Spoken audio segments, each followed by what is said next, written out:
साहब हैं, प्रिंसिपल जामिया नूरुल कुरान, मुफ्ती अबू मोहम्मद साहब, मुफ्ती वली ख़ान साहब, मुफ्ती मोहम्मद वसीम बंदगी साहब और अल्लामा सईदुल हुसैनी साहब, इन तमाम उलमा से जब हम बात करेंगे तो आप यकीन जानिए कि इस चीज़ का एहसास होगा कि शायद हमें तो भागना चाहिए, ढूंढना चाहिए कि कहाँ, किस शहर में, किस मोहल्ले में, किस गली में कोई यतीम रहता है कि किस तरह उसका ख्याल रखा जाए, किस तरह से हम उसका ख्याल रख सकते हैं। कितनी इसकी फजीलत है, कितनी बरकतें हैं, कितनी रहमतें हैं कि अगर किसी यतीम का आप ख्याल करना शुरू कर दें, उसके सर पर हाथ ही फेर दें, तो उसके लिए क्या अहकामात हैं और किसने यतीमों का ख्याल रखने का हुक्म दिया।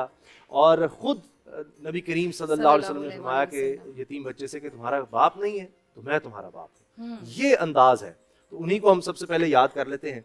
नबी करीम सल्लल्लाहु अलैहि वसल्लम की याद, हमारा जो सेगमेंट स्टार नात खां होता है वो तो मेरे ख्याल है हो गया। अब तो जी जी, उसके बाद हम स्टार डिबेटर की तरफ भी जाते होते हैं, लेकिन अभी मेरे ज़हन में एक बात ही मैं ज़रा वो शेयर करना चाहूँगी। मैंने इस तरह का एक वाक़या सुन रखा है, बाकी उलमा रहनुमाई फरमाए कि नबी पाक सल्लल्लाहु अलैहि वसल्लम ने अपनी गोद में इमाम हसन या इमाम हुसैन में से किसी को उठाया हुआ था, तो उनको उतार दिया। तो वो पूछा गया कि क्यों उतार दिया, उन्होंने फरमाया कि वहाँ सामने एक बच्चा ऐसा खड़ा था जो कि यतीम था, तो उसको कहीं ये देखकर ये महसूस ना हो कि मेरी जिंदगी में कमी है कि मुझे को उठाने वाला नहीं, तो मैंने इनको उतार दिया। मतलब इतना एहसास, आप सोचें कि एहसास कि उस बच्चे के दिल में ये बात ना आ जाए कि मुझे तो गोद में उठाने वाला कोई नहीं है।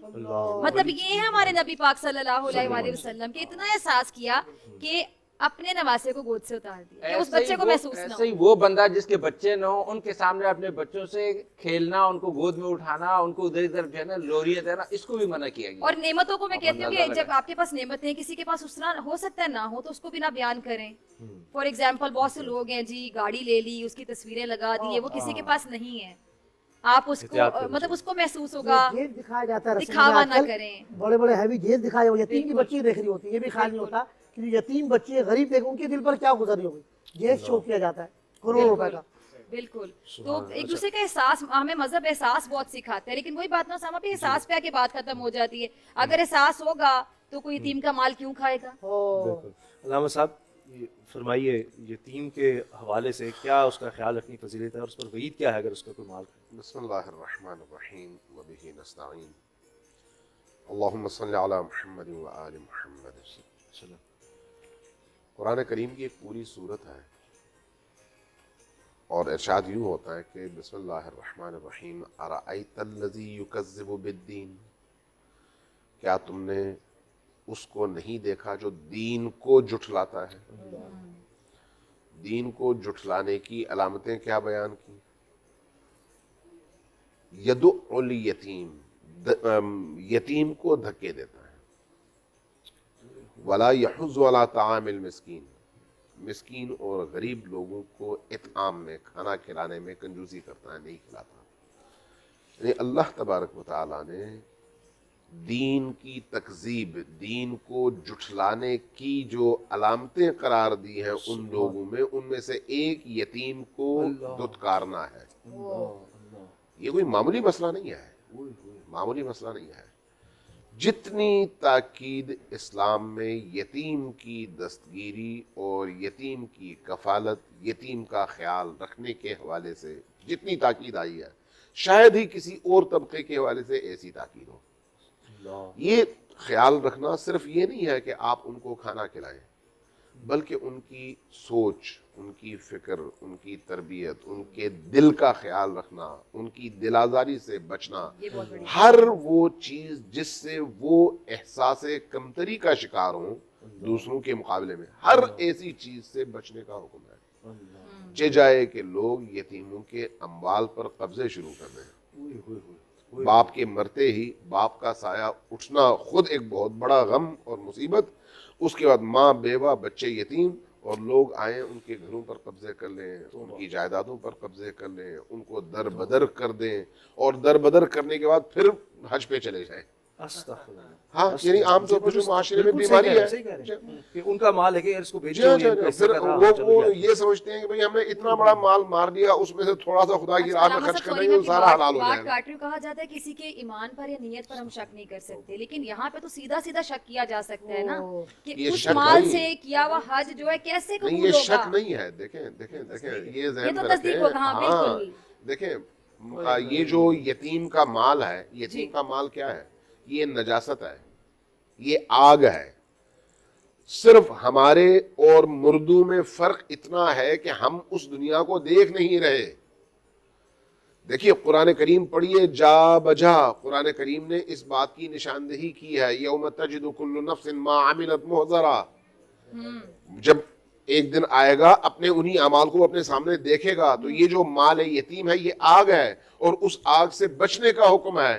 تو اب اگر وہ آگ انسان نے اپنے لیے ذخیرہ کر لیا ہے تو پردہ ہٹنے کی دیر ہے. اگر پردہ اب بھی کوئی ولی خدا موجود ہو، کوئی صاحب کرامت موجود ہو، وہ دیکھ رہا ہے کہ بھئی یہ آگ میں جل رہا ہے، اس کے پیٹ میں آگ ہے. میں آپ کو چھوٹی سی مثال دیتا ہوں. امام حسین علیہ السلام نے عصر عاشور جب سارے اصحاب اور اہل البیت کی لاشیں بکھری ہوئی تھیں، تنہا رہ گئے تھے، اس وقت بھی یزیدی فوج کو دوبارہ ہدایت کی دعوت دی.